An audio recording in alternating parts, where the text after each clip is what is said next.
Welcome to Archangel Revelations and Prophecies 444. I am Gat, your host. Now, what you're looking at is two. One is a natal chart to the left. The second one is a transit chart or a space chart. And this is from the full moon, blood moon eclipse we just had. So we're going to be comparing what's going on and seeing what's up.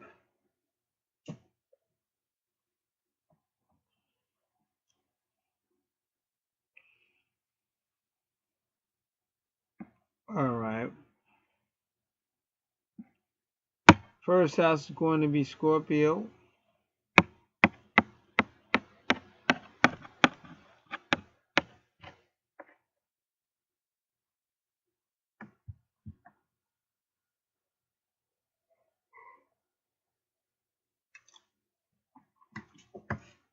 And I'm going to check over here. Give me a moment. Yep. 2, 3, 4, 5, 6, 7, 8. So this person hasn't really had a reading in a while. So what I want to do is just go around her natal chart, kind of like an update, and then we'll be saying what the universe is saying for her.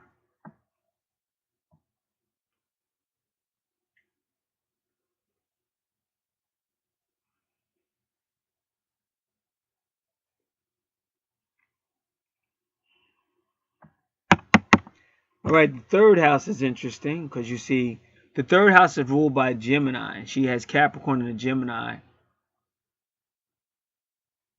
And ironically, I just did a chart. I think it's loading now, if I'm not mistaken. But it's similar to this one. Yeah, why isn't this loading? All right.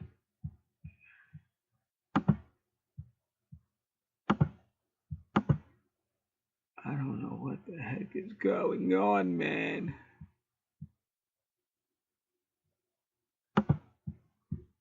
But yeah, everything happens for a reason because she probably doesn't know. Because I think she's kind of like a musician and she's familiar with creativity. I forget what it is. Because that's when I did that voice, that's my wolf bass voice. Because I'm back with my music after a long departure. But I'm just goofing off. But I'm having a ball. I love it. So I've been growing with the Archangels just so she knows because she is working with the Archangel cards too. I've been growing with the Archangels, so they told me, especially with this blood moon in Aquarius, go back to just being fun, being creative. Because they always used to say that I wasn't ready to do it back then, but now I'm just like, I'm becoming more and more Leo. So they definitely did a lot of healing. I mean, not just the Archangel, but God, you name it, universe, Mama definitely been healing me. So that's the main thing. Now I stay a busy beaver. Now I know I just uploaded a video that was ready prepared to go online, but I was moving around. I'll be like in every room. I'm always doing something. A lot of times outside, and I work a job, and I still got my own little business. So sometimes things go a little bit. Duh. All right, so I gotta find out where this video is. I'll be back. My dear friend Kinsey Isaac sent me a friend's request. I feel like I'm on Mr. Rogers. All right. That's my girl, though. Me and Kinsey go way back. So, first I want to go to her channel real quick, if you don't mind.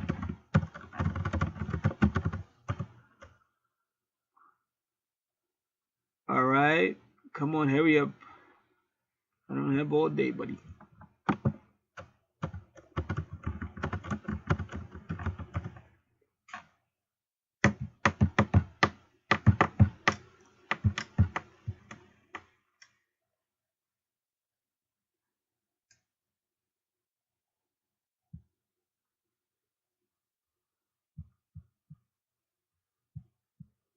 Oh, what is it? How long?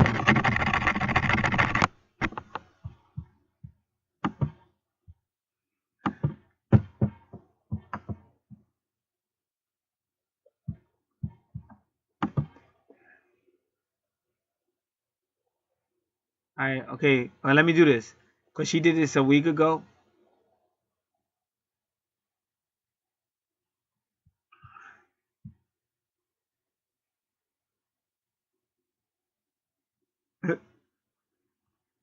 All right,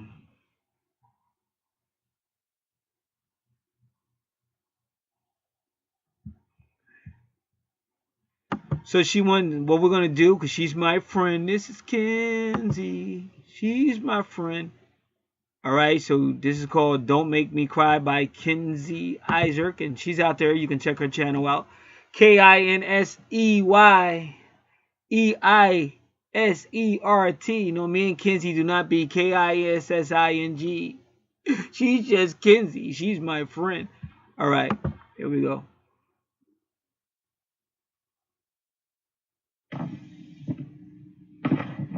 Don't make me cry. Don't make me cry. Don't make me cry. Don't make me cry. Don't make me cry. Don't make me cry. Don't make me cry. See, me and her be on the same shit, like different weird. Like I'm on the west, she on the east. Cause I'm gonna take that. I'm gonna put that on. Cause I don't have to worry about Kenzie. Kenzie's my girl. I can take that and put that. I'm gonna do a new song. So for those of you who know about my music, you'll be hearing that. I love it. Now y'all might say I don't like it. I love it. I love it, love it, love it, love it. That's gonna be a great song. Me and her be vibing and shit. All kind of weird stuff. Stuff that be happening to me be happening to her and stuff. So the reason why I'm doing this, I'm sharing. You just have to be patient, okay? This is why people don't grow spiritually. What about me? What about my reading? This is all about creativity. We're sharing the joy of creation. All right, so let me just tell Kenzie her song was great.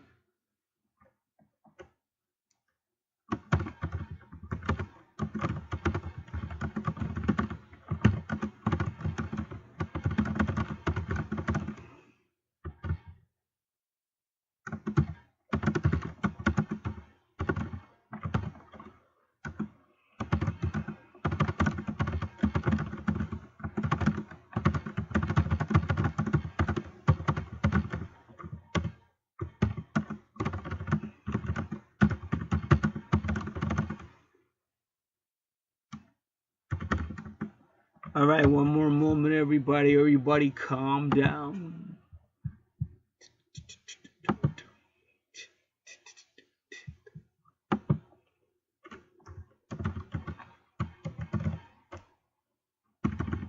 We just need more fun. Now, I wonder if this person who requested this reading, now she know Frank Zappa, because Frank Zappa was fun. So I'm mixing a little Frank Zappa, Jerry Garcia, a little bit of fun stuff, a little goofy stuff, a little esoteric, mystical stuff all in one.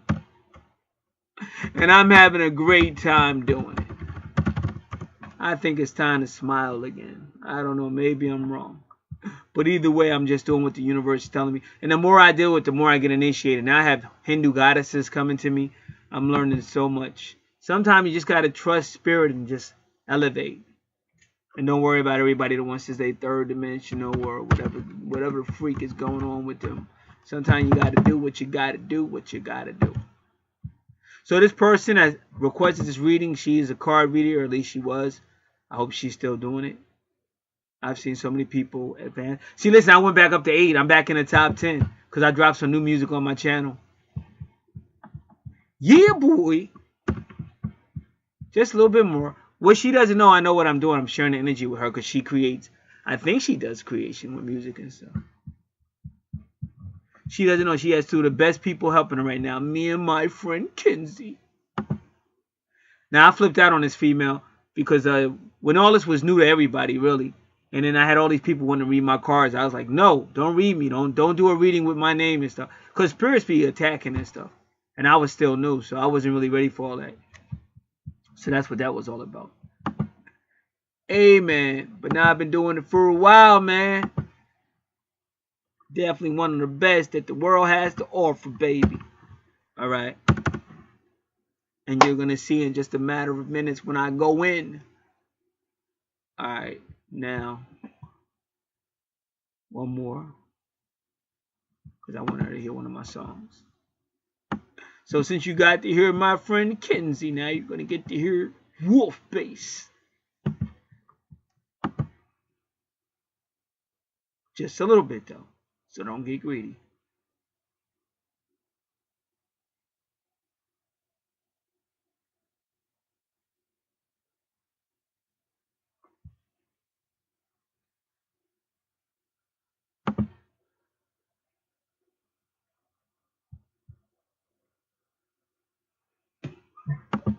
I don't know why they keep doing this to me, man.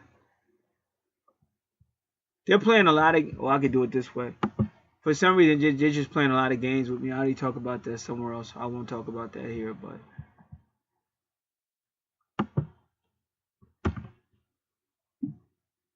you keep telling me it's over, but you keep ringing my phone. I don't know what to do with you, baby. I just want to leave you alone. Why don't you go somewhere else, baby? I want to be on my own.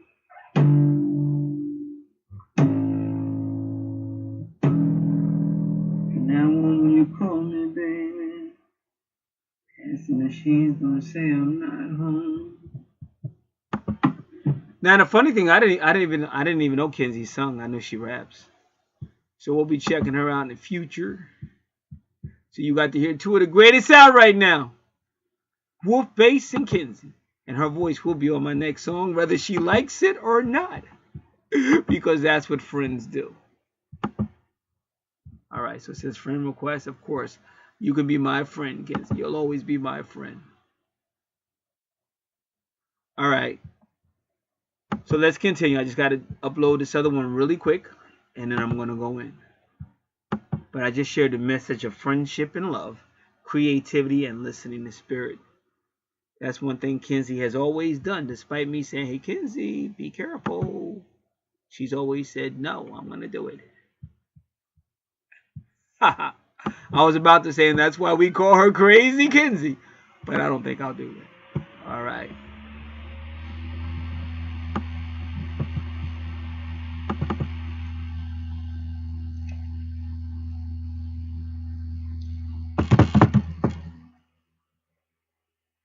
All right, give me one more moment. We're almost there. Right? Are we?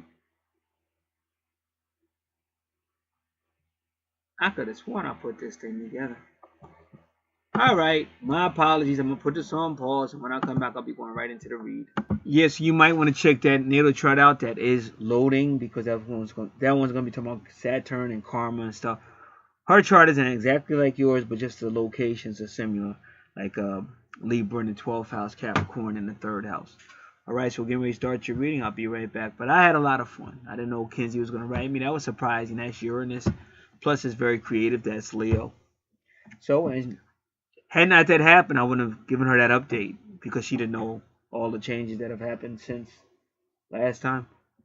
It seems like 2 years ago, last time I did a reading for you. It seems like it. I'm not saying it is. But to me, time has changed so much. Even with just a blood moon in Aquarius, it's like time is just, to me, it's just speeding up. All right, I'll be back. All right. We are now going into the natal chart.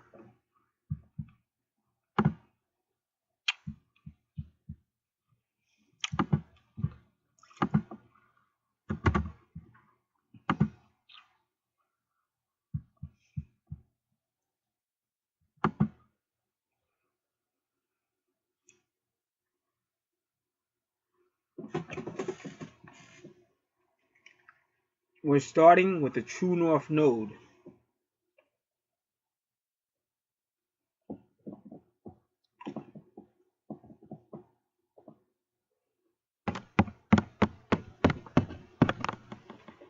In the 8th house, Gemini.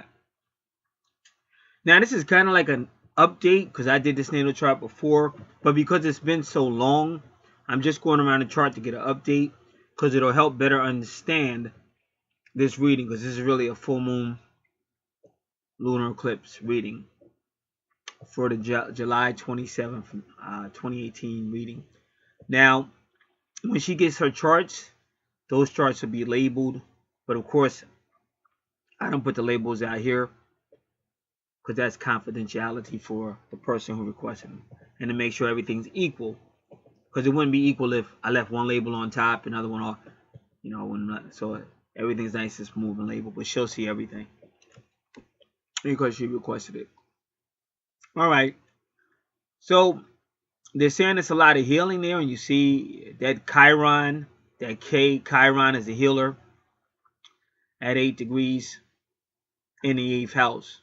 But the reason why they take Gemini and put Gemini in the 8th house, because Gemini is not known for being deep, and Gemini is not known for being mature enough in a lot of relationships. And you can tell it's a relationship issue because look at that. Vertex is 0 degrees. So that's interesting. That's interesting. So, looking there, her purpose, now she'll get a free report and all that information like this in the 8th house. Because see, she's like, it's unique, but she has that powerful Scorpio Pluto presence. Scorpio rules the 8th house and Pluto rules Scorpio. So it's a whole lot of 0 degree stuff going on. New beginnings, kind of.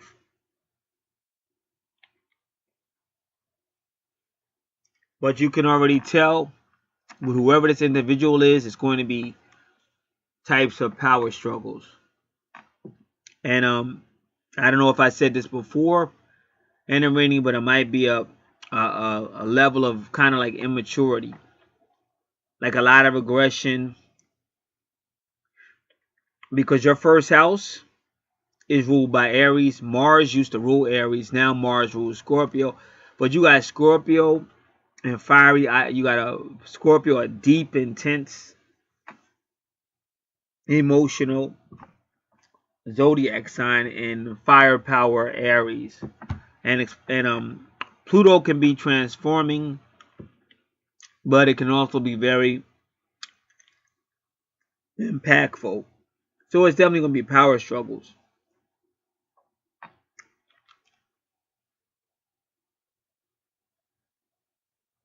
And so with those power struggles comes Gemini, kind of immature, because Gemini is like considered short term, like short distances. If Gemini asks you how are you, he's not really trying to hear you tell the whole story. He's hoping you say, oh good, everything's great. And he'll go, great. If there's anything, let me know. But he doesn't really mean that. And that doesn't mean he won't help or she won't help. It just means they don't want to hear the whole story. So when they put them in a watery 8th house ruled by Scorpio, they got to learn how to feel. Got to learn how to go deep. See, it's not good enough going, wow, those people are starving over there. That's a shame. Hey, let me give a donation. No, that's not good enough. You got to feel it. They want you to feel what those people are feeling. That's why they take Gemini and put Gemini in the 8th house. Now remember, Gemini is all about communication, creativity. So this could be a very creative person in a very 8th house type of way. Poetry. Like somebody like Edgar Allan Poe is a perfect example of a very creative person in the 8th house. Because he talked about crows or ravens and all kind of stuff. And that's publishing too. Gemini is publishing. It also deals with young people or young-minded people. Siblings, the community around you, the brotherhood. So they got all that going on in the 8th house, which is all anything that's considered,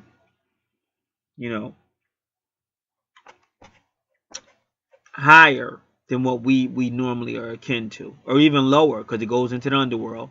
That's Pluto, the underworld, but also goes into astrology, mythology, tarot cards, angel cards, death, birth, resurrection. Also goes into taxes, other people's resources, shared resources, I should say, other people's property, and all that stuff that's in the 8th house is also in the 1st house.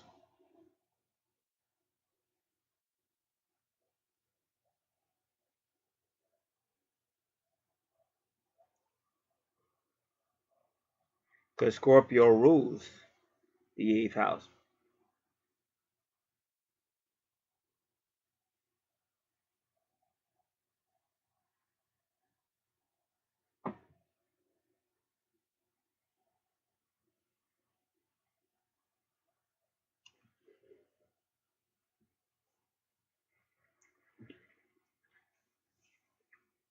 And that's her purpose. True North Node is that purpose.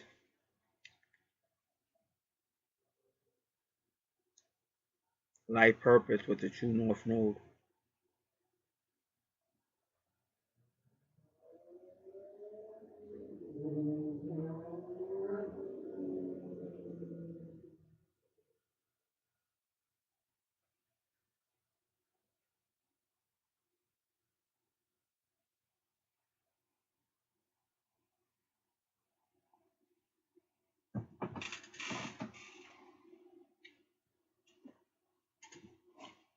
All right.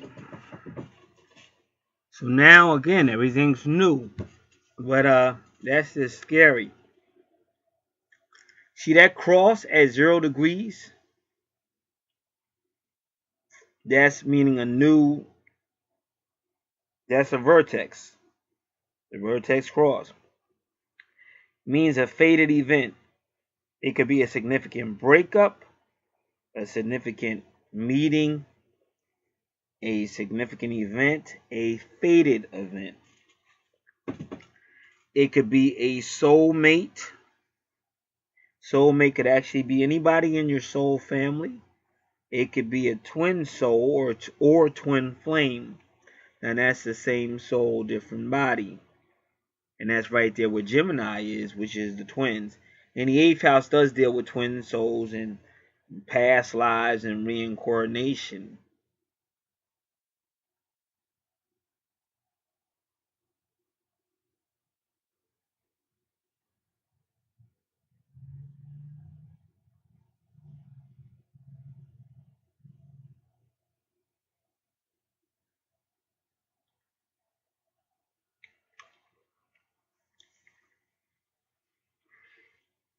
So it just seems like a lot of, see, because 0 degree, 1 degree, that's the novice, the newbie. Then with Gemini, so what I'm just saying is a lot of immaturity and very explosive.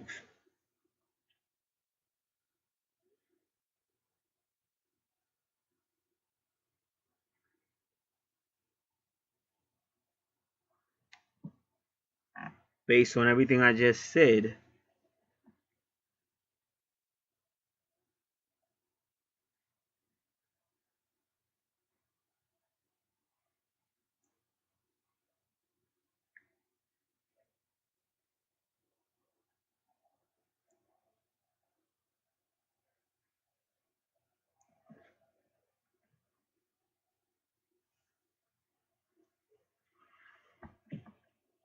Now, 12th house deals with relationship issues because you got Libra there. So the 12th house deals with karma, taking things that are in your subconscious mind, which can also mean it has to do with past lives, and reckoning them. But Libra in the 12th house also deals with buildings and isolation, which can mean some type of arrest or some type of court or legal issues.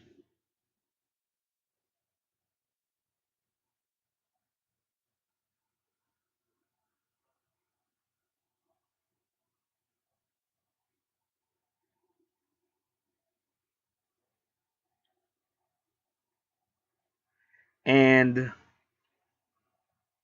the first house is your personality, usually the ascendant the ascendant is in your first house, but your ascendant is in your 12th house. Usually, in cases like that, this type of person is on 2 time frames because they have a karmic debt from the past life they have to work on, and then they still have to work on whatever they're supposed to be working on in this life. But it's obvious this person has relational concerns, probably from a past life, but also in this life as well.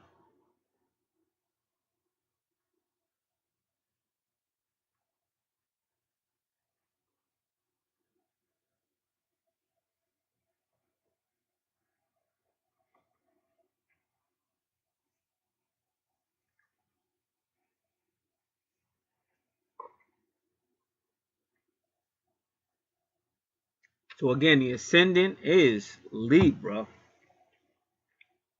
but that doesn't fully mean that's her personality. Because people make the mistake and they treat the ascendant like the first house. But a lot of ascendants are not in the first house. Some are in the 12th, some are in other locations. So if somebody's asking what her personality is, it could still be the ascendant a little bit with the Libra. And Libra tends to strive for balance. But Libra tends to be a little idealistic.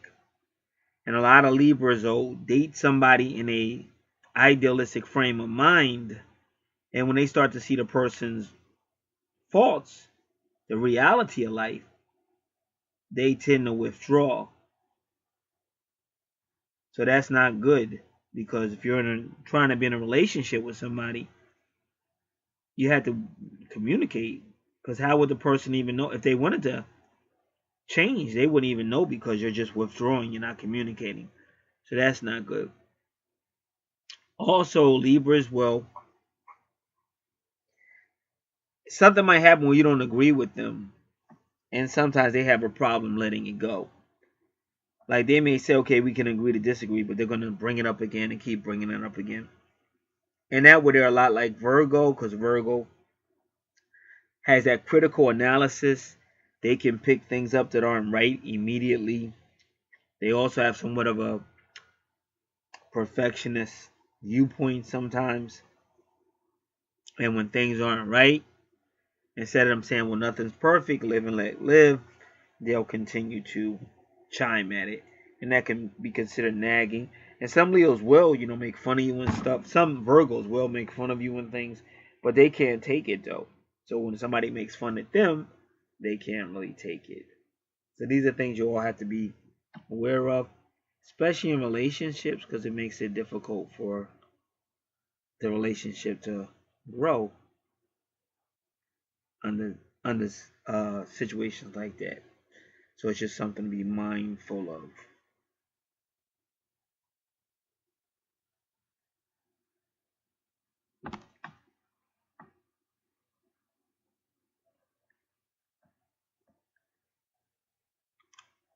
And ironically, her moon sign is Libra. So yeah. So I could see the explosions. Sun sign Virgo. So again, this person might be health conscious, or at some time in their life they were or will be. But they do it, and Virgo is also rules the 6th house of home, service, health, small children, small animals, daily activities.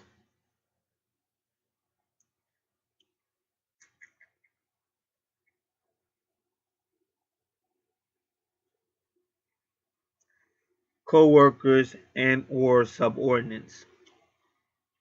And as you can see with Mercury retrograde, this person is going to be misunderstood. Whenever they have a Mercury retrograde, it usually means this person will be misunderstood by others, and that is in your 11th house of friends, association, and groups. So this person can go out and be among friends, association, and groups and make themselves at home because of Virgo. Or they may even offer their home to friends, association, and groups. But it's going to be communication problems there. So you have to be very careful because things you say could be misconstrued and or misunderstood.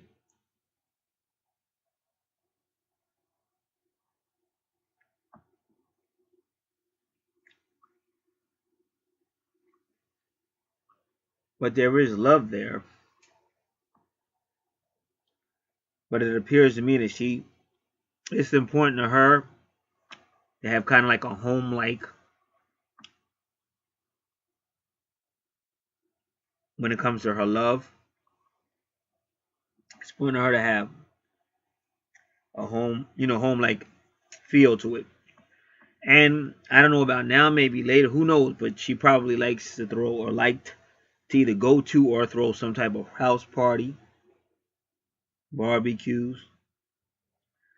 Like that's the type of house that if somebody was in a band or something like that, it's probably, you know, might be held at their house or either way they're at somebody's house in a band or some type of stuff. Because that's the whole Virgo sun. And that's the 11th house. It's all about friends, association, and groups. And a barbecue is a type of house party, just so you know. Whether it's in the backyard or wherever, it's still at some type of house, some type of apartment, but it's still a house party. I mean, if you got a bunch of guys sitting around drinking beer, watching sports, that's still a type of house party. Because instead of music on for entertainment, they got on sports or whatever. Still yelling, still getting your little drink on or whatever you're doing. But they're going to be misunderstood with the Mercury retrograde.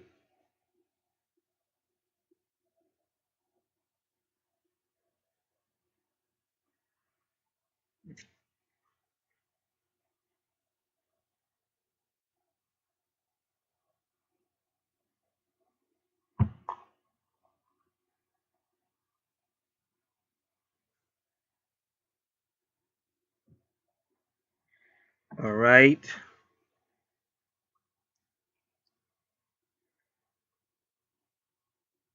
Like I said, anything with Scorpio, especially Pluto, very intense. This person is a doubter. So that makes it difficult because you'll have a person doubt you and you may not have even done anything. But that's a Scorpio, very mysterious, secretive, very powerful, transforming powerful, can be very sexual,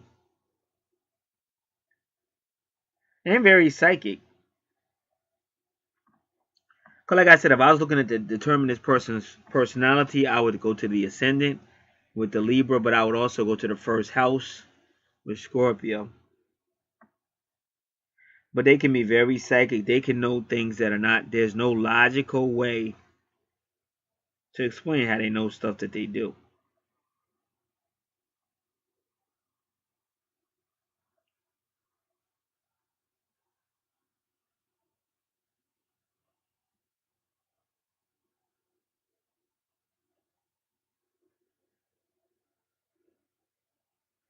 Scorpio heals, can really heal, so healing is good. Not only healing themselves, but healing others.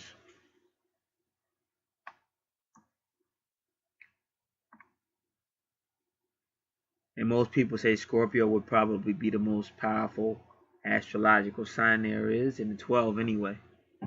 I don't think nobody's going to beat Ophiuchus. He's the healer. That's the 13th zodiac sign.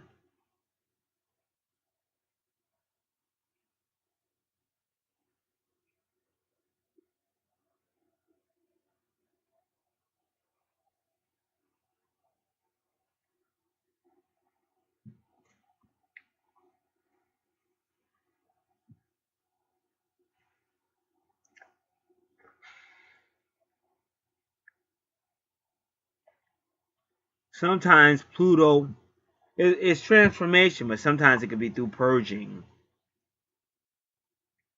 And that's what I said. Even with Saturn being there, that again could be the authority. It could be law. And that's why you see Libra in the 12th house.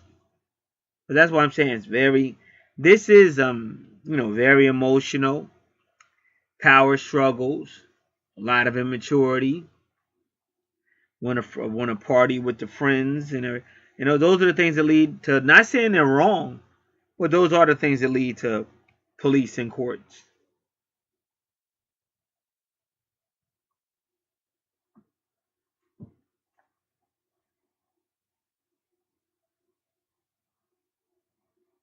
And Saturn and Pluto both teach lessons.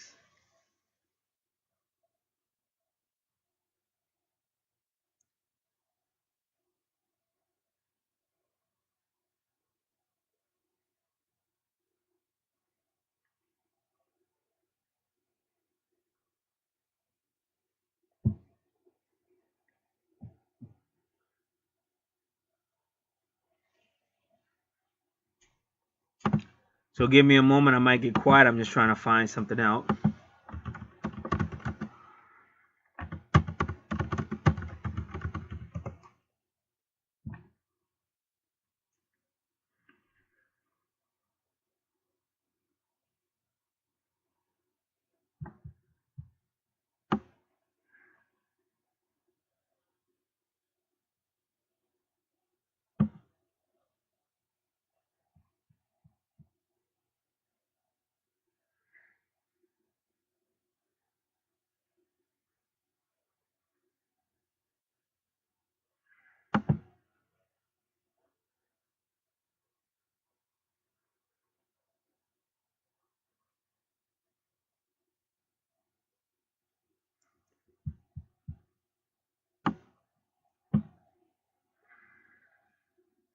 A person with Saturn conjunct Pluto will often find that some form of intense frustration is strongly felt.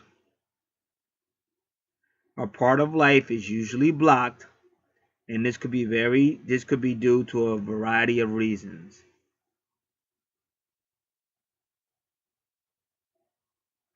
It might stem from fear, powerlessness, or being unable to move. They may feel like they suffer dead ends in their lives.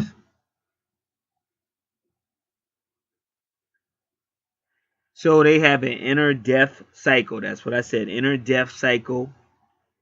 And they could be forced to start over again. And you see it in the chart, all these zeros and stuff. 1 degree, 0 degrees. This is all stuff starting over, new. Then this person wrote, hell no. I'm at the astrologyplacemembership.com. Saturn Pluto aspects. So this person has to learn lessons of survival.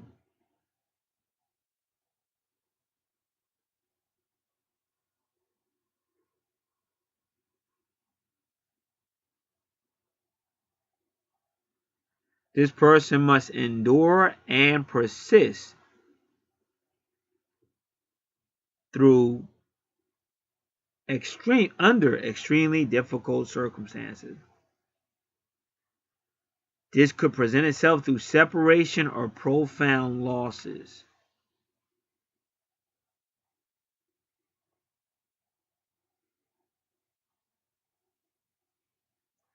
The combination is said to have its fair amount of drama, coldness, ruthless authority.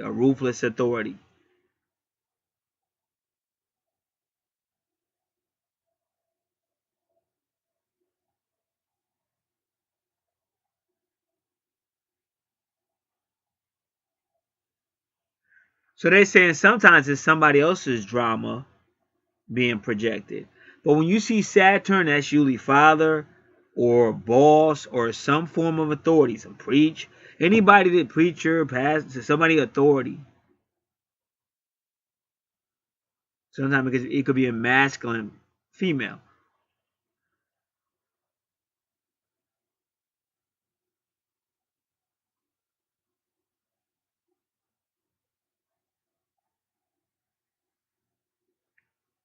So this person may lose all control of long-established security over money matters, profession, family, or home life.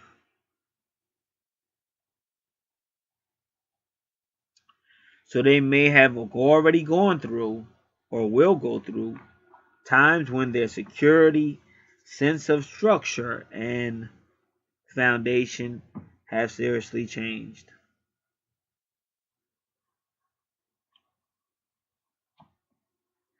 Because Saturn wants to keep things the same. Saturn wants to regulate.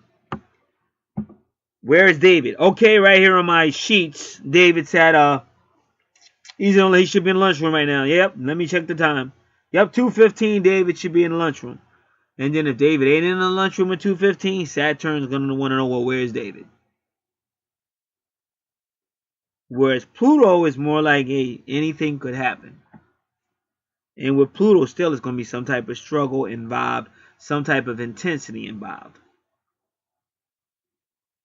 Where's David? David was on his way to his 2:15 spot. Charlie bumped into David. David pushed Charlie, and now they're both fighting. So that would be more Pluto, something dramatical, intense. Well, David is in the lunchroom at 2:15 because Charlie just slammed him into the room. He fell into the table. Just that's more Pluto, or even Scorpio. It's more intense. Saturn's lesson is going to be you should have been in the room at 2:15. You should have left earlier. Then you wouldn't have been moving so fast. Blah blah blah blah. That's Saturn's lesson. Pluto's lesson is just more, in my opinion, just more intense. Like Al, that Al. Wow, maybe if I'd have left a little earlier, he wouldn't have bumped into me. I wouldn't have pushed him. He wouldn't have slammed my head into the lunchroom table. It's like, wow, Al. Whereas Saturn is more like that slap on the wrist. Like, okay, you got a court date, you're gonna do a little jail time, but it's still a slap on a wrist. Whereas Pluto is bam. What do you mean? 5 years. All I was doing, you talk back to the officer, he got pissed off, he told the judge, and now they're gonna sock it to you. Like over what? See, that's Pluto. It's way more. It's gonna be way more intense. More like Saturn is more like Holyfield hitting you. Pluto is like Tyson. The conflict between these planets arises from Saturn's need to keep everything the same and Pluto's need for total transformation.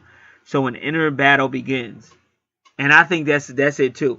Pluto is more inner anyway. Saturn is more mental. That's just how I see it. And Pluto is just going to be deeper. It could be emotion, psychological, but it's going deeper. Whereas Saturn, it might be a little emotional, a little mental, but you get the point. Like I said, if it's a house party and your neighbors are calling up and you're like, F them, we're partying, they should mind their business. I don't call their house when they're arguing. Every time I want to have a little bit of fun, they got to call up F them and blah, blah, blah. But then when them cops come or the neighbor comes over there and kicks your ass, then you may see things a little bit differently. You might be 100% right, but that's the way it is. So that would be Pluto. And as funny as that is, I had that happen to me one time. I'll never forget. In my neighborhood, like I was a younger kid, I was always getting chased by like the older guys in my neighborhood. So around my teenage year, we was throwing this party, and that's just what it was. We're gonna have a good time, just having fun, forget it. We're young, we're teenagers, we're gonna do our thing. So one of the older kids, like even older, he was like the older brother to his brothers that his younger brothers used to beat the crap out of me. All of a sudden, out of nowhere, this is a true story. Out of nowhere, he calls basically, the music's too loud, turn it down. And I'm going crazy because my older sister always threw parties. But this is how the devil works. This is how, like I said, Pluto or Saturn works. Because I'm like, why the heck is he cares? All these parties that my older sister has thrown, he's never called to complain. And like he knew. Like how did he know? Because he specifically called and spoke to me. And he was like, turn the music down. Because it's too loud. And I'm like, it ain't no louder than any other party we had. And I'm talking crap because we're in the house but the door's open. But I'm talking crap because I'm a teenager and I'm thinking I'm a badass. I'm like, this dude, I'm not turning no music down. So then I start talking about the guy and I start talking about the females he's dating and stuff like that. Little do I know, this guy's sitting on his porch and hears everything. And he's like across the street. This was like the weirdest, craziest shit that ever happened. But that's what I'm trying to tell you. That's that Pluto shit. That's that Scorpio stuff. So now this guy's got it out for me to kick my ass. And I'm like, oh man.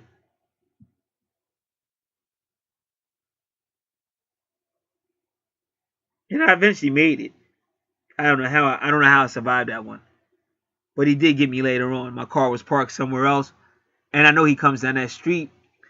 And he played tennis. And coming home, he would ride his bike down that street.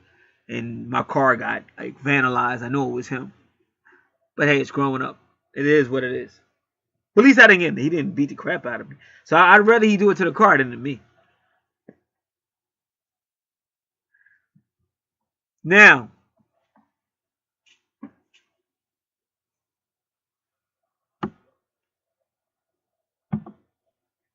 so this person's going to be somewhat paranoid, guarded, and protected. It's a frightened fragment of the personality kept hidden and powerfully defended at all costs.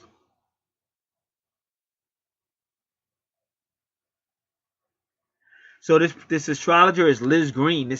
Now Liz Green didn't write this article, but she's now this. The person who wrote this article is now referring to astrologer Liz Green. She says there is a lot of violence inherent in the Saturn Pluto individual, and it may be expressed physically or emotionally.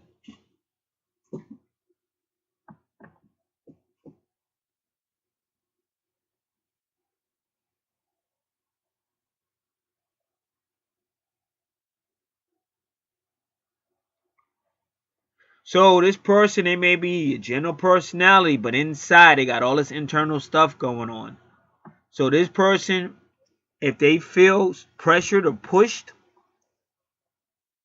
they may become very perverse and violent.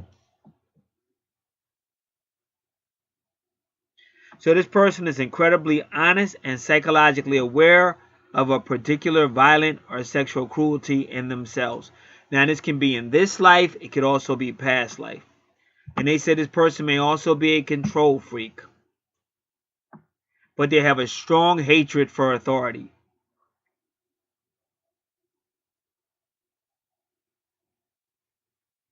But they said, but this person may become a manager or be in a position of power, but they hate authority.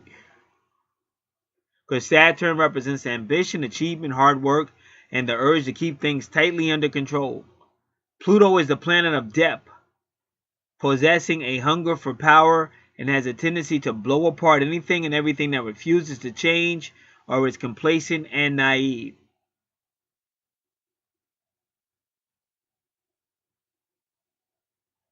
And they could fall to any type of extreme discipline, like when they net it out.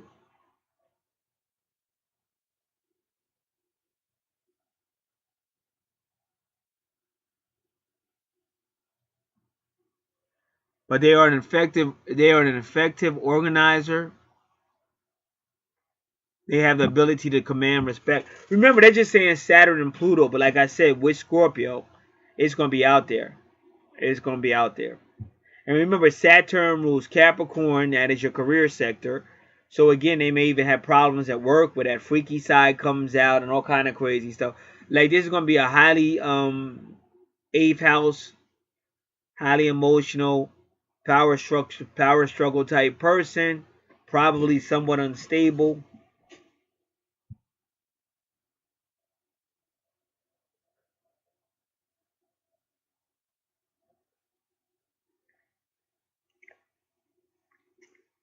This person may have had to survive long, hard, or they may have had to survive hard environmental factors and felt some level of persecution.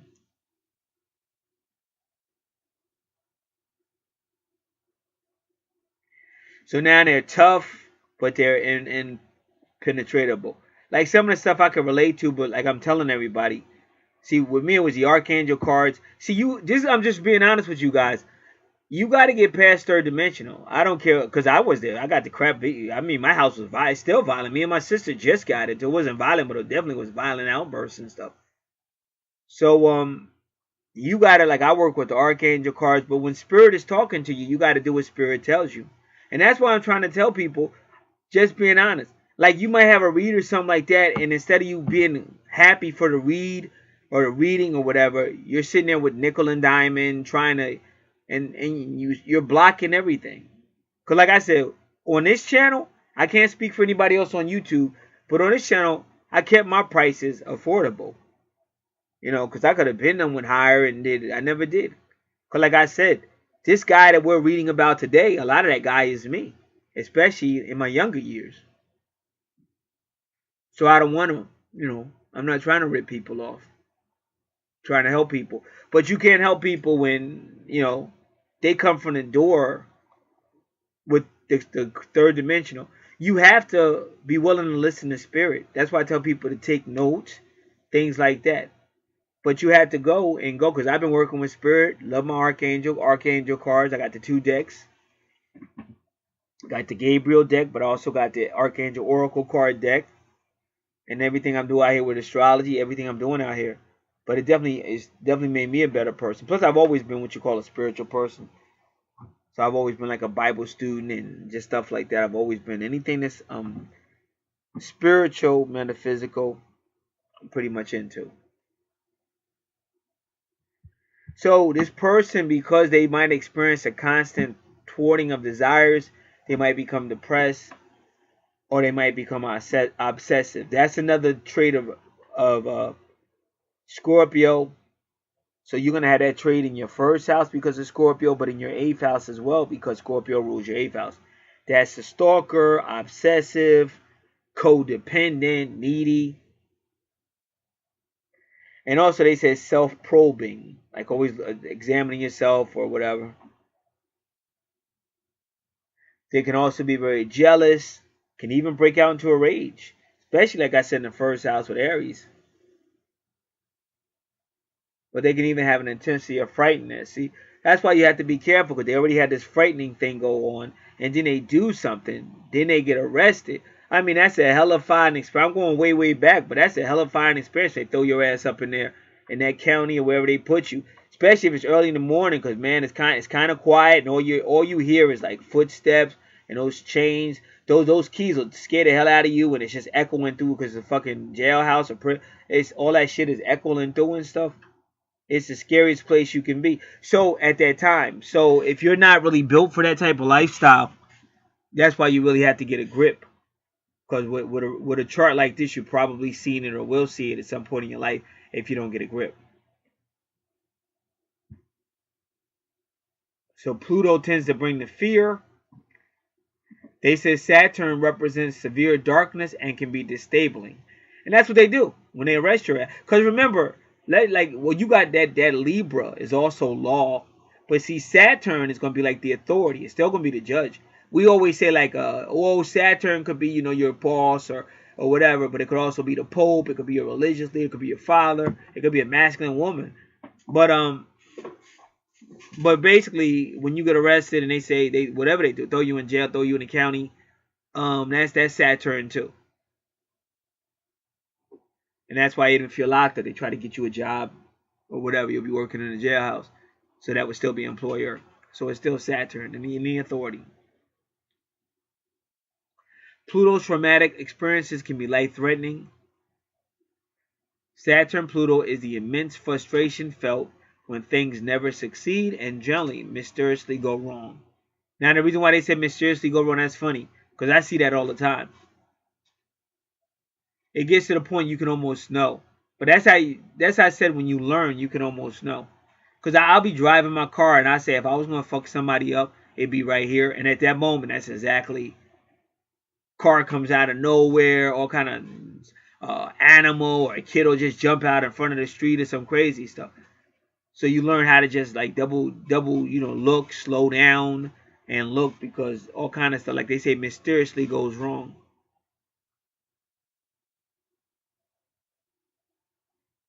So she said everything can go horrendously wrong.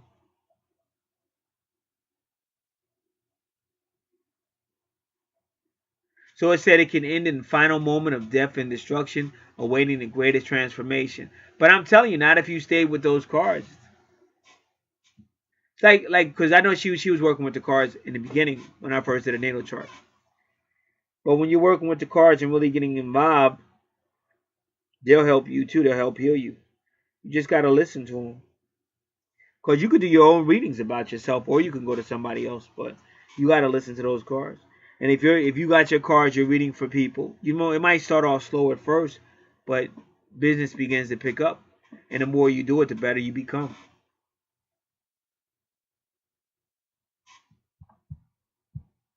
Now they're saying there is light at the end of the tunnel. They said if you go through the process, there could be lasting transformation.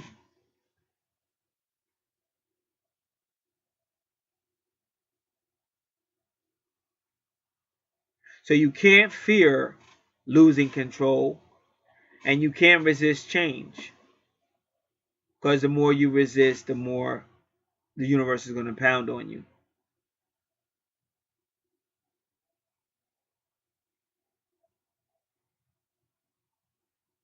So once you become more flexible, let me just give you an example. Because I'm also taking acting class, and I feel this is a perfect example. Now, this is the person who used to be obsessive, negative thinking. Every time something happened, they're going off, why me, or mad at everybody. But this is the person that has finally submitted to those beatdowns that the universe puts on them. Things happen, they go, oh well, life's not perfect. Oh well, I guess I'll just get there late. I'll just have to tell them why I'm late and hope for the best. I guess I better pray about it. See, that's the person that's been through it and finally learned their lessons. But the other person is like, oh, why me? I'm never going to get my life together. Why does God hate me? Why? And they're mad at everybody that ever hurt them or abused them in some type of way. Because unfortunately, these things are going to happen in this life. And when you go higher than just the physical level, a lot of these people with Scorpios and all that, they're higher. They came here for a reason.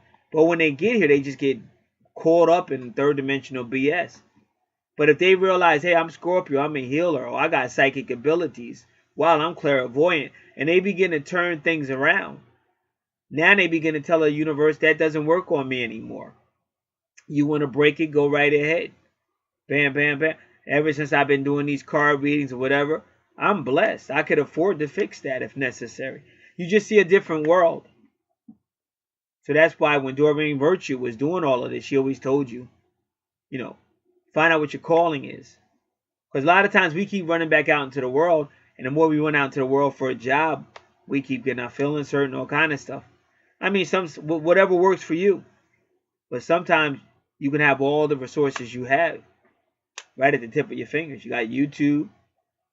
You got resources online. You got the cards. Boom, boom, boom. And all you got to do, the more you work with the cards, the more you got to have more and more faith in spirit. More and more faith in spirit. And then all this other stuff that's scaring the heck out of you, you'll see it doesn't have any power. And it really never did. But you have to stand up to it. And you got to trust the universe.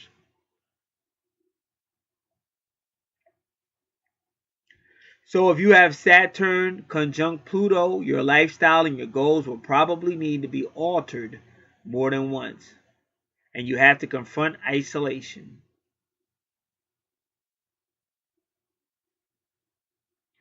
So with Saturn conjunct Pluto, you want to transform old outgrown ways.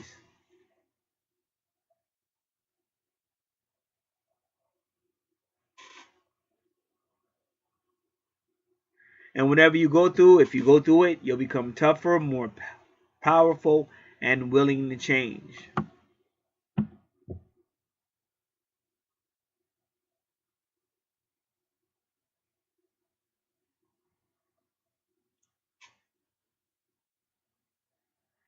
So I've been here long enough to tell you this. That's true. So you could study, and you could be 100% right. but the universe is still going to make you change. And that's the frustrating part. It's like, let's just say you work really hard, like you studied and you worked and you did everything. And that's your Saturn. You work really hard.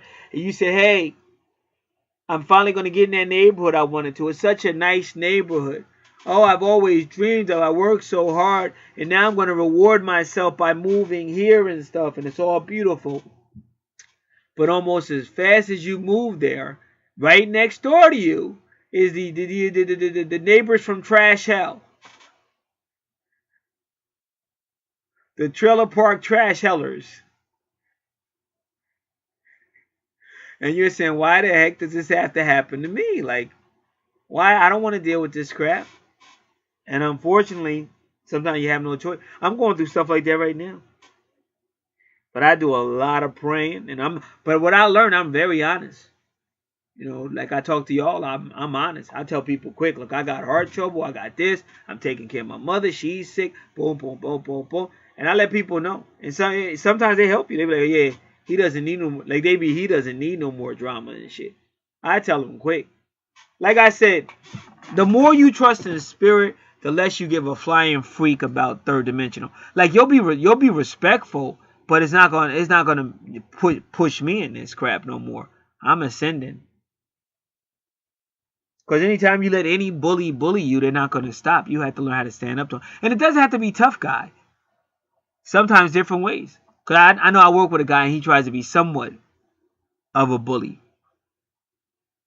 And he told me something, and I let him slide. A couple of things he said, but I let it slide. But he said something to me the other day, and I just looked at him and said, be nice. Because he told me do something one way, but it wasn't the right way for the situation. Somebody, like a customer, needed help. And so I wasn't just going to let that person stand there, because I know that's bad business. So I just told him to be nice, and I just walked away and went to the customer anyway. So he knows that he knows I'll do, you know what I'm saying? He knows you're not going to bully me. You may think you are, but when you cross that line, I will check your ass. So he knows, but I don't have to, get offended. I don't have to argue with him every day. And at the end of the day, he's an expert at what he does. I don't know anything compared to what he knows. So he warrants that respect. So I'm about giving you respect whether you could be an a-hole, but I'll still respect you as long as you don't get too crazy. So it's things you learn in life. And I think, again, sometimes with females, they're believed to follow certain things that aren't true. So you have to be as proactive as anybody else, because you have to make sure people know you, know your story. A lot of times a woman will just be quiet, but you shouldn't do that because nobody's going to really know. And see, the tendency is to say, somebody says, okay, this is what I want done, this got to get done, and then you don't say anything, and then you get up and go do it your way. But if you're dealing with the type of person that walks through and says, wait a minute, I told them to do it this way. Why the heck did this happen? And now you got and you say, oh, my manager's an asshole and blah, blah, blah. But really, the person did tell you how they wanted it and you didn't say anything. And like they tell me, make sure you ask. If you get to a situation you can't follow through it, don't just leave it or do it your way. Make sure you ask. So I got to make sure I do that. So these are all things and that's part of Saturn teaching you how to grow up. And that's what we were talking about earlier in this chart. Because we can't keep saying, hey, listen, somebody beat me, and ever since that person beat me, this is how I see life, and this is what I want to do. Because you might meet somebody that says, hey, listen, I'm sorry that happened to you, but that don't got nothing to do with this. You're fired. So none of us can. You can't keep going, woe is me, woe is me. Oh, my daddy beat the crap out of me. My mother didn't really hug me. Oh, I never got along with my sisters. And every excuse in the book not to grow up. So all of that is lessons. So that's why I spent a lot of time here with the Pluto conjunct Saturn. And that's going to help better understand this natal chart. And remember, I hope YouTube doesn't strike me, and remember, don't make me cry. Don't make me cry. Don't make me cry. No need to cry. I mean, sometimes there's nothing wrong to get a good cry on. But you also want to realize this is the planet you're on, and you're here for a reason. So the faster you learn that, the faster we can move on to whatever we need to be. So your first house is a house of lessons.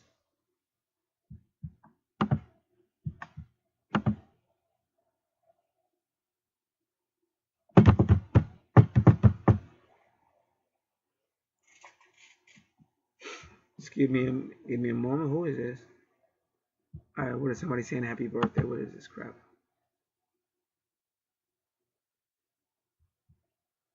All right.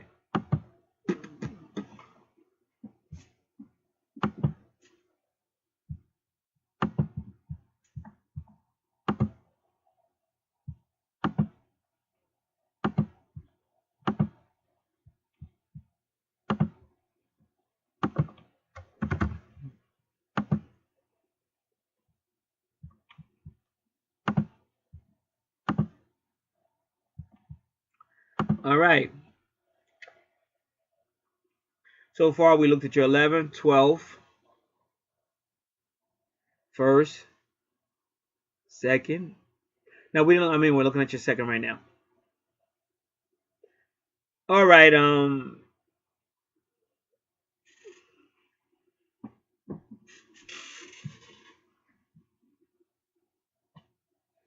Let's go to 4 first. Wait a minute. Hold up.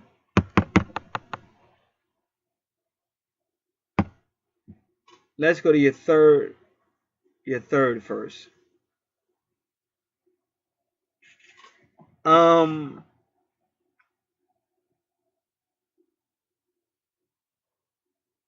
So Capricorn means in the 3rd house, this person may have found some type of career, because Capricorn is career and reputation. This person may have found some type of career in any form of communication, but it could also be a teacher, any form of publishing, anything that has to do with brotherhood.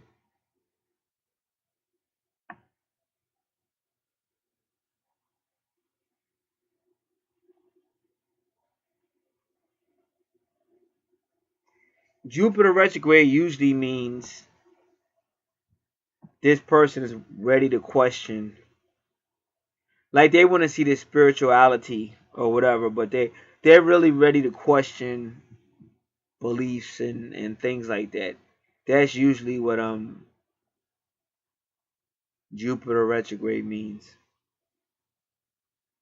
So because Capricorn is there, that 3rd house is a little rigid, but Jupiter retrograde makes them question things. So like if it was at church or Sunday school or something, this person would want answers and they wouldn't want to just believe it. That's what a Jupiter retrograde does. Jupiter retrograde does not mean that your money is going to have a problem or be backwards, or it doesn't necessarily mean that, because that's what most retrogrades mean. A retrograde usually means the opposite of what it is when it's direct. But when you're dealing with Pluto, that's not true. Pluto retrograde deals with questioning religious beliefs, theology, and things like that. Now, in the 2nd house, your 2nd house is going to be kind of psychic because you got Neptune and Uranus there with Sagittarius. But this type of person can tap into the world all around them. This is why their creativity would be really good, because they could tap into the universe all around them. And so they would know certain things that go on in the universe that nobody else would know. But that's always like that with Neptune, Uranus, and Sagittarius. In fact, when you do numerology number 5, it talks about traveling, but not just normal travel in a vehicle. It talks about astral planning or mental traveling and all kind of traveling. And Uranus and Neptune are associated with that numerology of number 5. So with Uranus in the 2nd house, but even with Sagittarius, this person may actually make money long distance or overseas or on the World Wide Web. And Uranus can mean it deals with technology. or unique ideas, because remember Uranus rules Aquarius, and Aquarius is all about coming up with innovative ideas, but to offer those ideas to the community or general population on Earth. So even, not saying this is the case, but even with Mars there, that technology could have something to do with military stuff, weaponry, or even stuff like gaming. But there is some type of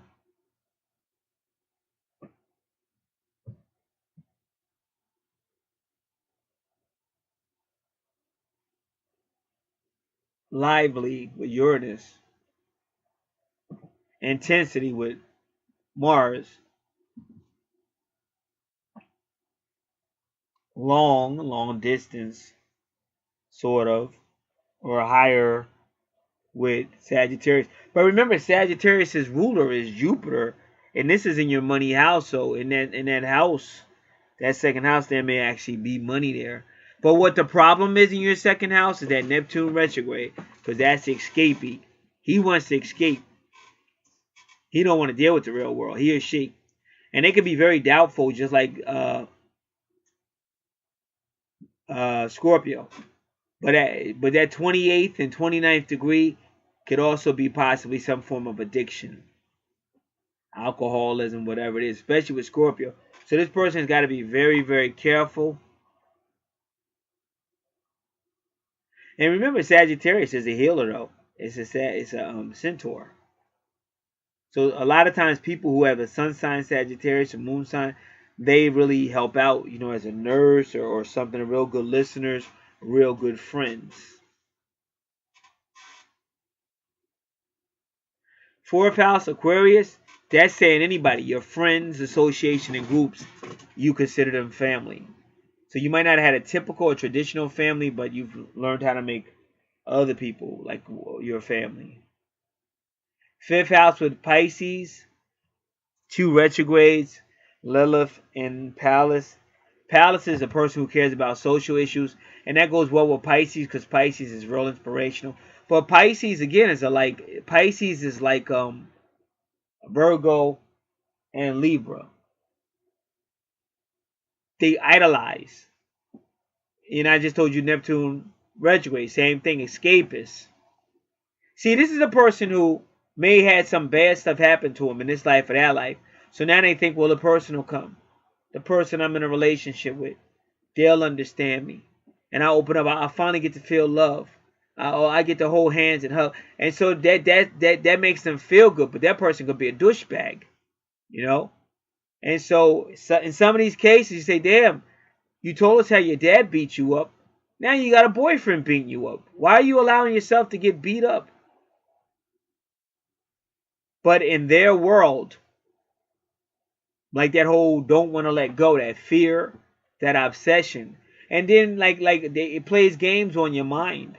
Like what we said about her first house, sometimes people just feel like, well, if it keeps happening, I must not be worth it. This is what I must need. And so that's why when you meet people, and some people are not as much, I guess it all depends on where you live now, because the laws have changed. Because now all a person got to do is pick up the phone and say, oh, he touched me. And the cops will flood that area so quick. And most guys know that. It's not like years ago got in an argument, kicked somebody's ass or whatever. And cops never show up. I remember when cops used to just show up and just warn you and leave and shit. Not now. You can get your freaking head blown off just for argument. Like I'm going out with my girlfriends. No, you're not. You're going out to know. All of a sudden, cops are at your fucking door. We got a phone call for altercation. You don't even know what they. All you did was say you ain't going, and next thing you know, cops is at your door, and somebody called and shit, and she may say I called, and she may act like she didn't call, and you don't even know. You're trying to explain to this cop ain't nothing wrong, and they're already on you, boy. Listen. They just came here because my mother passed out. Sugar count low or something. And the dude was trying to rough up on me. I'm like, hold up. Like, what the fuck did I do? That dude was trying to bully. Like like y'all gotta understand. Like my whole background is violent, so I could give a freak less about a big dude. It's another big dude that was hanging around my house, and he almost caught a bad one. He finally learned how to back up. It took a minute, but he finally learned how to back up, and I thank God it didn't get crazy. So when that cop was trying to intimidate me, I was like, "Who does he think he's? You're in my house. Like what the fuck?" But God worked it out. Some other like the medical people. Once the medical people showed up, once there's witnesses, they calm down with all that crazy stuff. And me, I'm the type of dude. I'm just gonna help you as much as I can, but then get the heck up out of here. All right. So what I'm saying is, so it's all over your chart.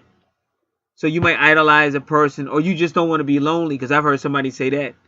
I've heard a female say that. I just don't want to be lonely, even if a guy's kicking their ass. But that's where that sneaky Scorpio comes in. Plus, Scorpio is real vindictive. So you're not gonna get away with it. You may think you got away with it, but you haven't. That's why I be telling dudes that try to be abusive with their girls or the females they're with. I say, dude, you're never gonna win, cause she'll do anything. I was like, she'll sleep with anybody. Her cousin can come, she'll sleep with him just to get you back. Like you can't control another person, man. So these are the kind of things that you're seeing because of the reasons I already gave. And plus Lilith is there too. So Lilith can go real internal. And Lilith retrograde is like that. So she can go real internal as well. So this is going to be a highly internal person. So sometimes because of what you are, that's what you eject out into the universe, and that's what you get back. Like my twin flame, I hated. Like everything she was, I hated with a passion. But she was everything that I hated. And it's just the way the universe works out. And so the next logical question is, well, you said you changed so much. Would it be a difference now? And I'm just being honest with y'all. That would largely still depend on her. Because she's looking for somebody to make her feel a certain way before she acts a certain way. But even if you're trying to talk to her, she's still a jerk. So everything I hate, like I could honestly say my whole time being on this planet, she definitely was in the top 2 of the worst people I've ever met on this freaking planet. And I get along with people. Don't let me fool you. Like, don't let anything fool you. Like, a lot of people mix up this online stuff. Online stuff is whatever I'm doing, whether I'm doing natal charts or... And y'all have to understand, when I'm doing people's natal chart, the energy that you're hearing is on the chart. It's not just me being mean or stuff like that. It's the energy that's on the chart. And that's not a big deal. We all go through stuff. But a lot of stuff is just that. And then on some of my channels, like I'm preaching or whatever I'm doing. So all these things are just aspects of what I do. But this isn't me. It's a big difference. Like at the end of the day, I don't know how to describe it. But just to be honest with y'all, most of the people I hung out with were like what y'all would call thugs. But not necessarily bad guys. They're not bad guys, but like they understand the same stuff I did. Dysfunctional stuff, dysfunctional house, daddy issues, mom issues, and we're just hanging out. You don't mess with us, we don't mess with you. Like stuff like that. That was my environment. I never liked that whole religious stuff, or it was too phony to me. I hate fake phony frauds and stuff. So I never got into that. And most of those people, they might sell you out faster than a street dude would. Just from my personal experience. And as far as like relationships, I know they can be difficult. Like at this point in my life, I would have no problem meeting somebody. You know, we meet, we go out, then you go your way, I go mine. But it's not going to work that way, because at some point somebody's going to catch feelings. Either you're going to catch them, she's going to catch them, and then, you know, the other person may not want all that. And plus, you just don't know, you know, what you're getting yourself into. Like I keep trying to say, a lot of people sleep around, but they say they don't. You know, you could catch a disease. It's not an easy planet that we live on. And I think sometimes you wait, like you make that a big deal, like you think somehow that's going to solve your problems. But unfortunately, because our planet is so problematic, it may not. So I'm just saying, I just love what I do. I love doing the natal charts, prophecies, preaching, stuff like that. And I love my job. My job is great. So it's a lot of stuff I do, you know, that I'm happy with. If I wasn't happy with, I don't know what I would do. And then, I still got to be a caregiver for, like I said, an elderly parent. It's things I do, but that's most important to me is that I got to be happy. Because you can't make another person. I think Will Smith said that. You'll be making the biggest mistake in your world if you think I'm going to meet this female and I'm just going to be a great guy. And it's going, no, it's not.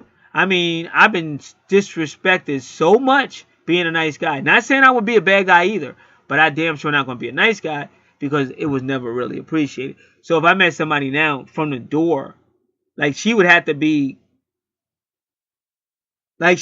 someone not scared of stuff.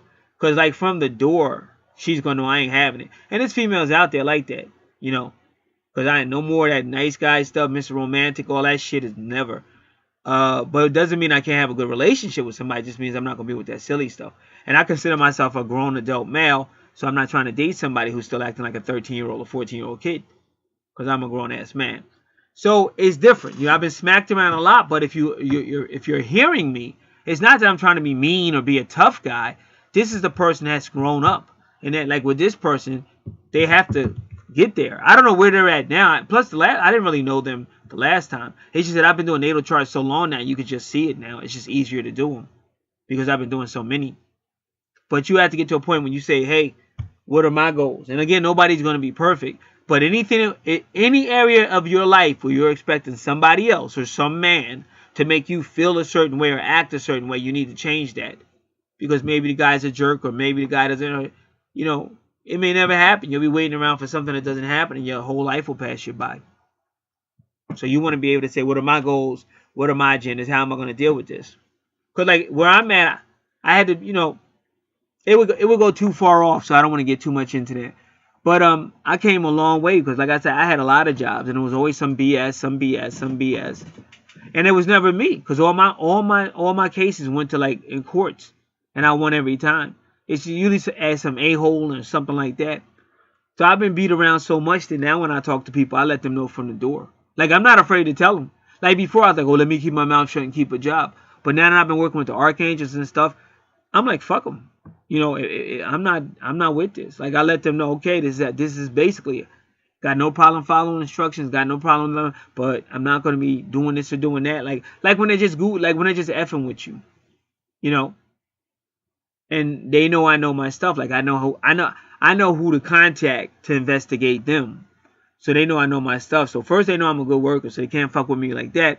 Second off, they know I'm not going to let you bully me. I know who to contact to investigate you and stuff like that, so they know don't fuck with him. Like don't because he'll come in here and they already know. And plus I'm a great worker, so it's not like I'm not doing my job. In fact, I'm going beyond what my job requires. I'm just not with the BS no more. So that's what I'm trying to tell you. When you want a better relationship, you got to kind of get like that. And like if that female, like I'm talking from a male viewpoint, but she'll be like, wow, this guy he told me like what it's about, and he's stable, he's working, he's got his own thing going on. Those things she's looking at, you help her grow up. But all that wondering why she's acting a certain way and all that, you're letting her pull you back into like all this, like this crazy, like it's just too crazy. And I don't need that shit in my life. Come on, let's get real. Like every day I'm out here doing great shit. Why would I want to hear that crap? And tell them quick, And like I said, I got family members that are still doing well because they listen. And the one family member that went to early grade, she was always a pain in my ass. She was a lot like my twin. They acted exactly the same way, like a big ass kid. So that's why the chart is basically saying grow up. But that's the other chart I got, the one I'm loading right now. Still loading. Wow, it's taking forever to load this.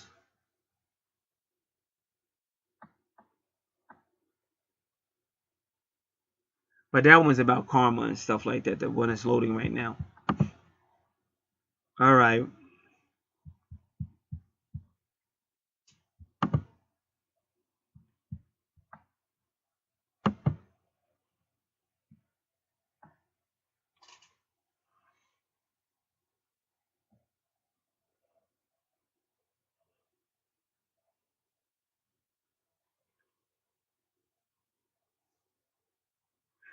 Fat Joe was freestyling with my sign. If y'all know who that is, I think I pronounced that right.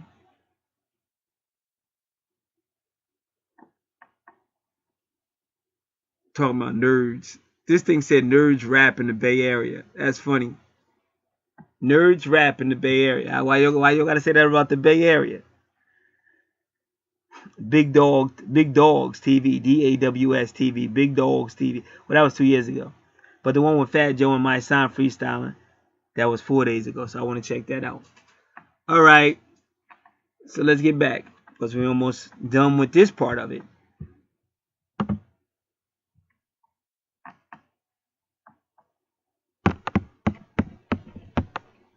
So whenever you see Aries in the 6th house, now this could be a person that's aggressive towards service, health, and healing. You know, they might work out. Home environment, small children, small animals, daily activities, subordinates, and co-workers. But sometimes Aries is in the 6th house because that's Virgo, and Virgo is the healer. So really her 6th house is connecting to her 1st house because Aries rules the 1st house, also the 11th house. And then here you go again, Taurus. And the full moon had a lot to do with that.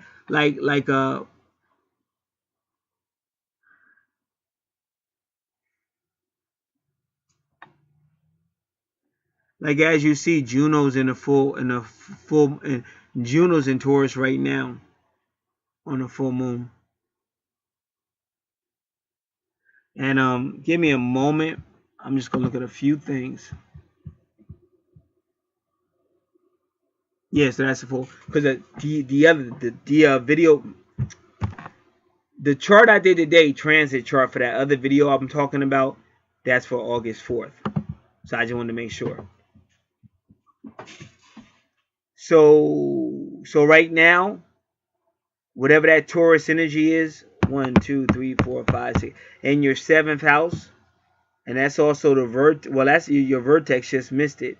Your vertex is going into the 8th house, but I'll tell you like it is. Your vertex is saying that you're going to have some type of event with some type of Taurus energy, Libra energy, Gemini energy, or Scorpio energy. But if you're looking at your chart, all that stuff is right there because there's Libra and Scorpio right there. And we already explained why they're doing that with your Gemini energy.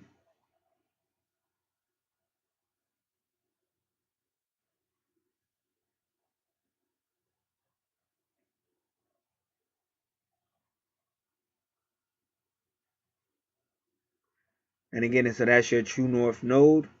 So your true north node is really to take what I told you in your 8th house, and then somehow you got to also apply it in your 3rd house. Because remember, Capricorn represents more maturity, because the ruler of Capricorn is Saturn, and Saturn's a little bit more maturer. So you got your 3rd house and your 8th house working to get that Gemini energy more maturer, so that breakups won't happen, or you won't be, beating each other up so much as before that healing takes place.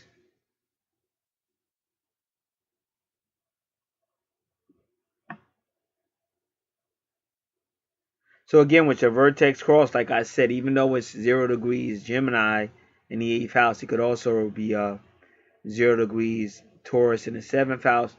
And again, Taurus and Libra are ruled by Venus. And Venus is trying to bring a lot of love and fun to the home.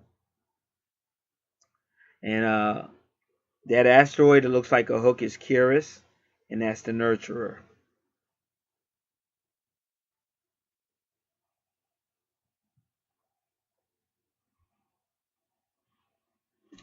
So that's your true north node. And again, when you look at the universe, something is going to happen with that Taurus energy, your 7th house, because that Taurus energy has Juno, and Juno means serious relationship.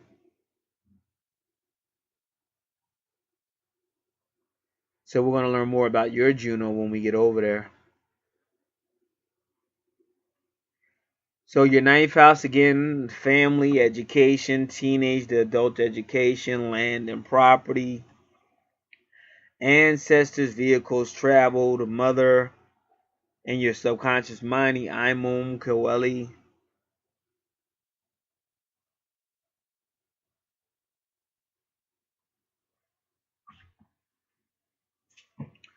But in Cancer, the ninth house can mean a family, a foreign family, like in literally in a foreign location, long distance location. But because it's a ninth house, it could still deal with education. This could be some type of teacher,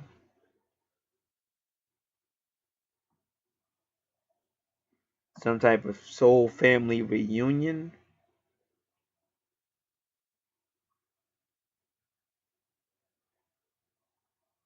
And again, medium Coeli is really working with your true north node.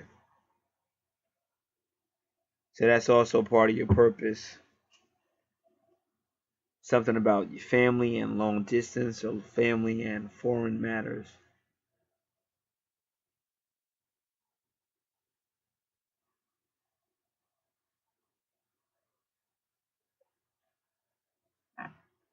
And all medium Coeli really is it works with your true north node. That little horseshoe is your true north node, and it's in Gemini. So your medium Coeli is working with that. But medium Coeli can also mean something about the 10th house of the career house. But whenever you see medium Coeli in the 9th house, I know that's really talking about your mentor. Like a lot of times, your twin flame is your mentor, even if you guys don't physically be with each other. But still, this is all energy and all kinds of dreams.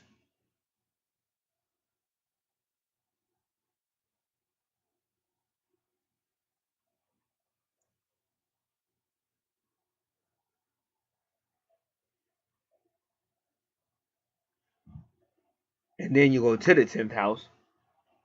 And again, that's some type of Leo, could be an entertainer, a sports person, anything that's kind of like fun, travel. And then as you see, that's your Juno. But it's also your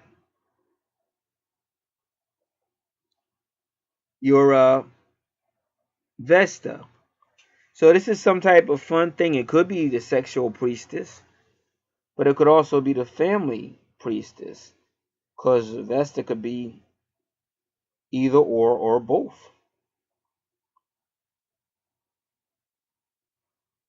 And a lot of times, the reason why Vesta shows up, I'm going to tell you the real reason why she's there. See, because that 10th house is ruled by Saturn. Like I said, there's abuse here. Now, again, I told you, Saturn could be the husband, the father, the boyfriend. See, Vesta doesn't like she doesn't like abusive Saturn.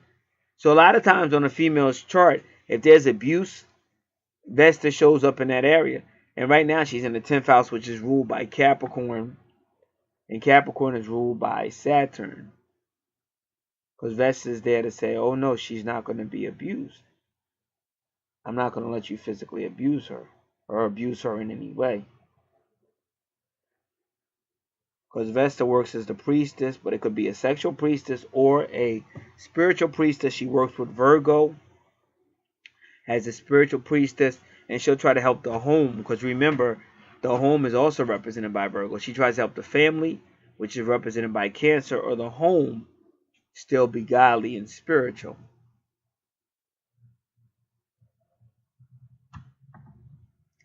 So that is that whole chart.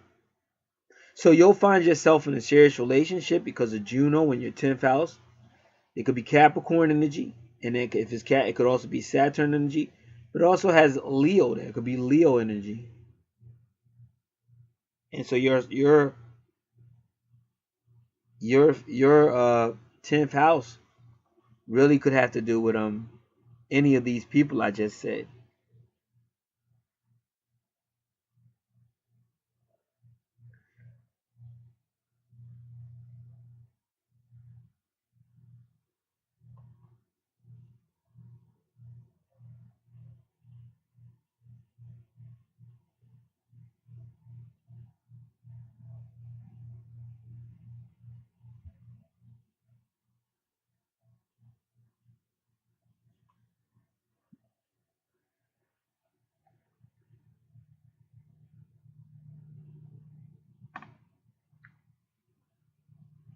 But that's what you would find yourself in a serious relationship with, that either Leo energy or Capricorn or Saturn energy, usually.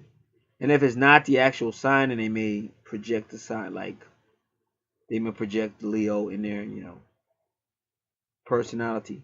And sometimes there may not be a moon sign, sun sign, ascendant, medium, coeli, it might, but it still may have a significant place. You would have to get the chart. So that's what's going on with that chart, pretty much in a nutshell. So now let's go right into the full moon. Well, since you're saying the full moon, you can say, well, the full moon was in Aries with Mars retrograde. Now, Mars retrograde means explosives, explosions. Because sometimes Mars retrograde is somebody who's held it in and now they're letting it out.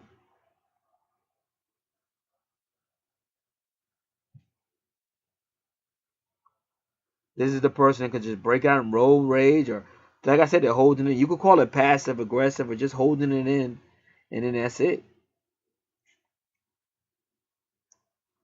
And because it's in Aquarius, it's going to affect the whole world. And that's why some people were looking for a bigger war. I haven't really checked the news much, but they're looking for a bigger war, a significant war because of this.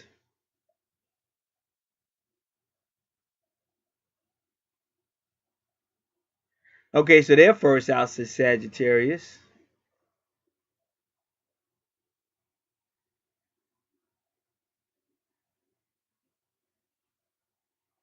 And then their second house, which is the money house, but it doesn't look too good. Capricorn's in the second house, but like I said,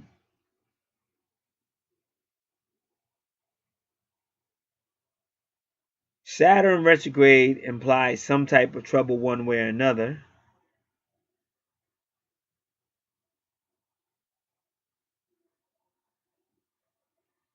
And then Pluto retrograde means something's going to get taken out of there. And then there's Lilith as well at 29 degrees.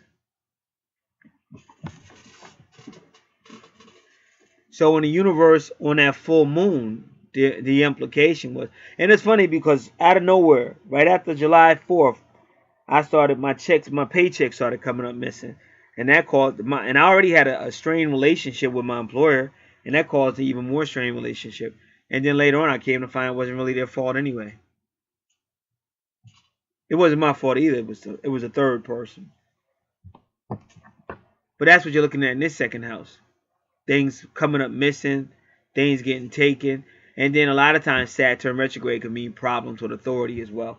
But it can also just mean like things not running the way they should.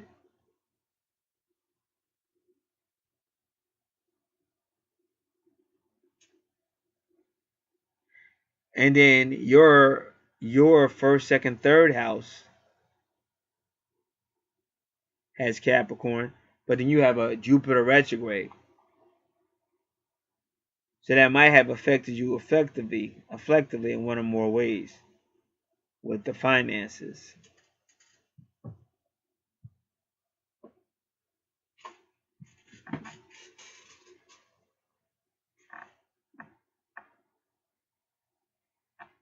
So the full moon, so again, could have affected your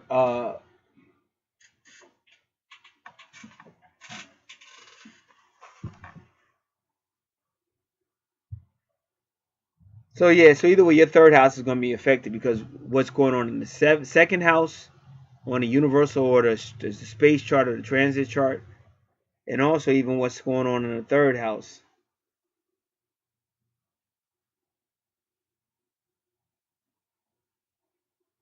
Because in your third house there's Capricorn. So it seems to say there's definitely going to be some type of financial situation.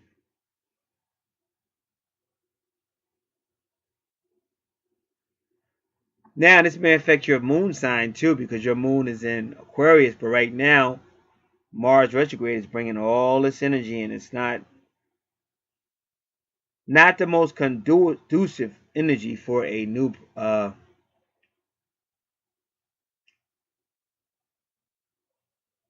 not the most conducive energy to be in your 12th house or in the relationship sector. Because see, Libra is a social sign, and Aquarius is a community of social. And so it's going to be some problems with people. Because if you just look, Libra's in the 11th house of Friends Association groups on this natal chart, on this transit chart. So that means this person's going to have that. They're going to have to deal with that. And that's why we're telling you, don't get in the habit of just, telling people, okay, I'll do it, I got it and stuff. See, I like working too. And so, I just have to be careful because, see, that's how I get myself in trouble because I do so much and then people take it for granted. Take me for granted. All right.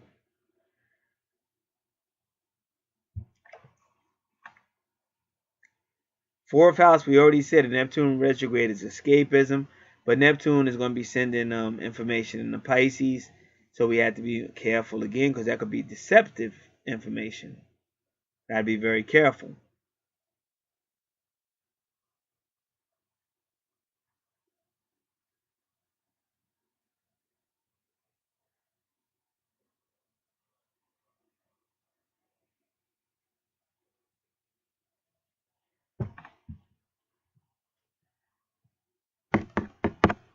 So that's in the fourth house of family. Just have to be careful because Neptune retrograde may attempt to deceive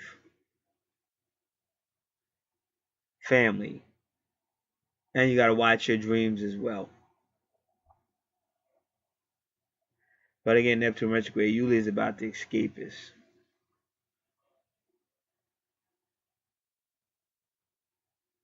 Fifth house, Aries, an aggressive fifth house with Aries there. So be careful because remember the fifth house is ruled by Leo. And Leo is where you have your Juno.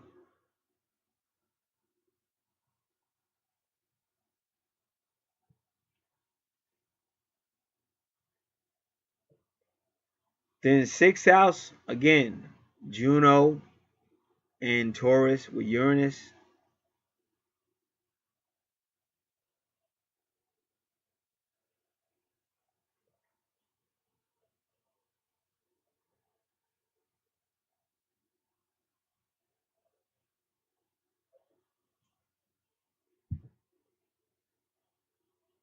And Uranus is there, like I said. So yeah, something sudden might happen because that's your vertex cross as well.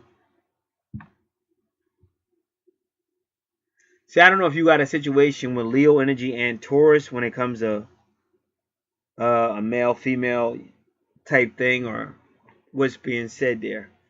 But I know especially for the Taurus energy, it's just going to come out of nowhere. Like something sudden with Uranus. And Uranus, something sudden with Juno. And see, Juno's about a serious relationship.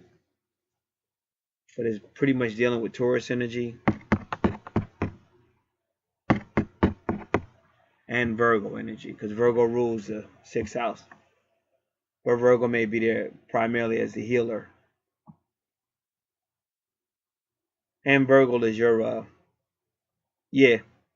So you can see, so you got some type of Taurus situation occurring if it hasn't occurred already.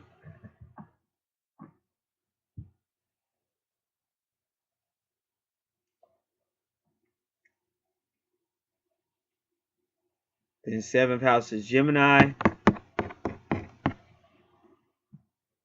which is fine because that's the twins and that is your relationship house. And your eighth house, again, family. So this is like the soul group family. And that's interesting. So they could say you're going to have some type of fated event with a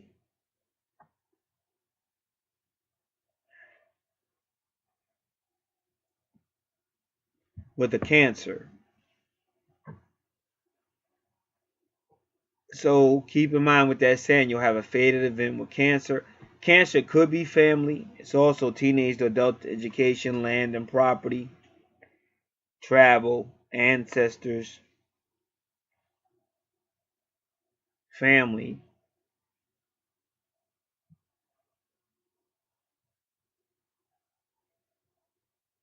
the heart, or the mother who's in your subconscious mind called Imon Coeli. So this is all going on in your 8th house. So this could actually be anything like that, but it could be a soul mate or a twin soul. Soul mate, anybody in your soul body. Twin soul, same as a twin flame. Same soul, different body. But a soul mate is anybody in your soul group.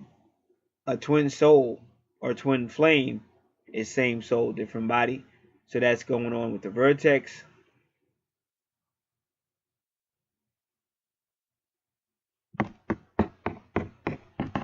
And that again is dealing with your Scorpio energy, but also your Cancer energy. Now you have to be very careful because whenever Cancer is in the 8th house, you can come in contact with evil spirits.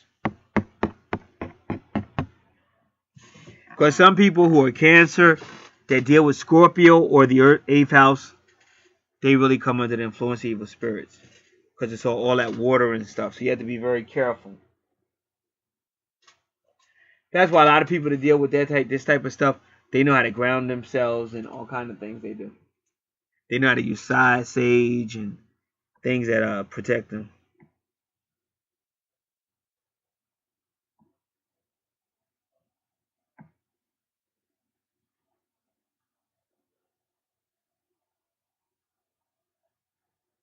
All right.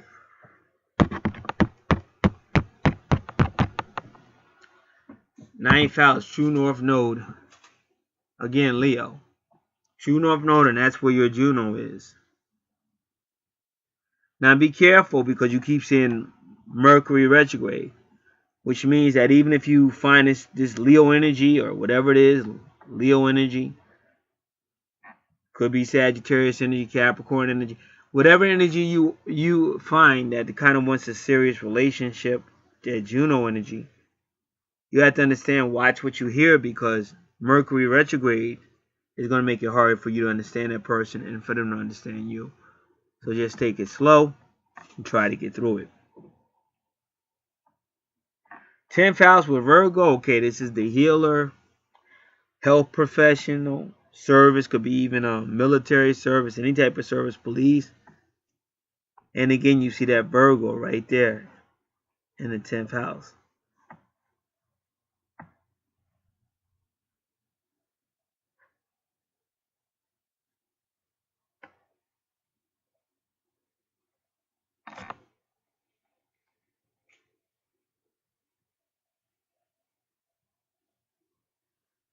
So Venus is there.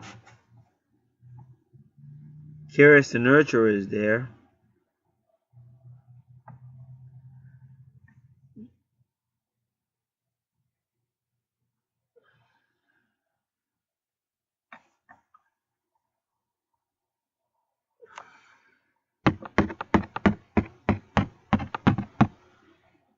And that's your 10th house of career. So it could be a home business. But either way, it looks good. And again, 11th house. Libra in the 11th house could be social issues. But it could be, because that's their relationships. Friends association groups. So that whatever we said about Leo, you would be kind of aware of what you're going to see.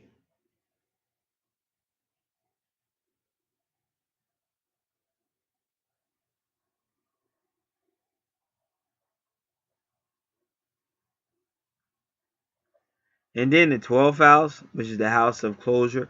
But remember, the 8th house and the 12th house are a lot alike. Oh, and that's the guardian angel too. Well, that's for the universe, though. That's for the universal chart. Anytime you see Jupiter in the 12th house, that's a guardian angel. So he may bless Scorpio, because that's what your first house is.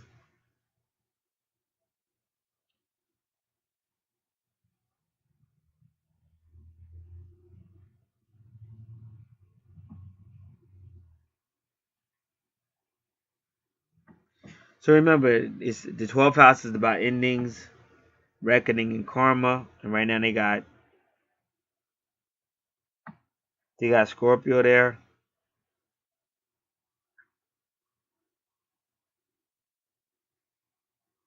So Scorpio will definitely have Jupiter's blessings.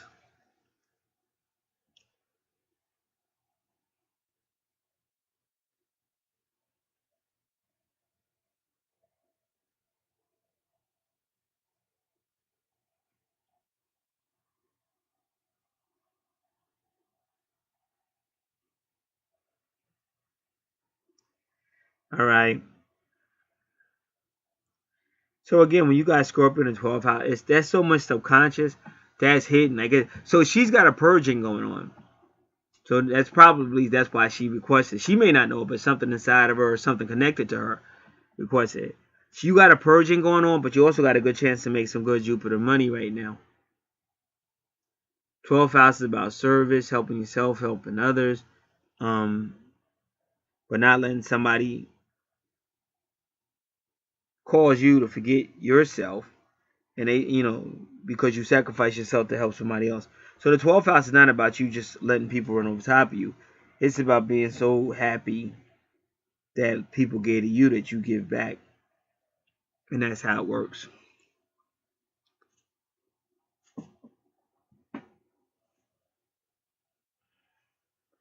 So no matter what's going on, remember to just try to stay positive, because you're going to have Jupiter, very powerful planet, Saturn, powerful planet, Pluto, very powerful planet, all in there. And I don't know. It could get emotional because that's Pisces. That's another water sign.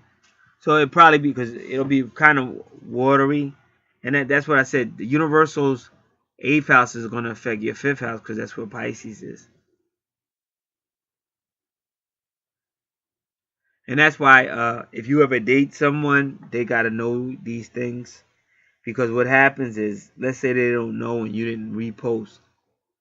I don't really want, it could get very ugly because it's a lot of water and stuff there with Scorpio and Pisces. So that's why you take notes. You really know, and you kind of know what's going on. But then she's going to be getting purged because those are 3 powerful planets that are really affecting her at this time.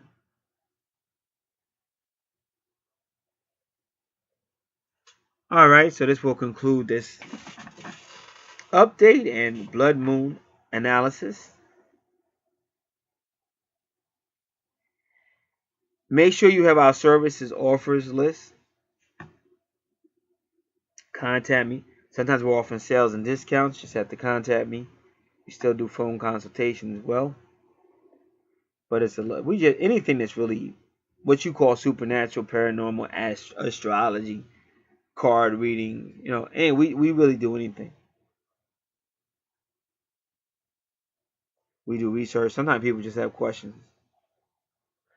So keep that in mind. And also, there's other offer like that. We have the newsletter. We got stuff I'm working on. All that information should be in the description box. Thank you. God bless.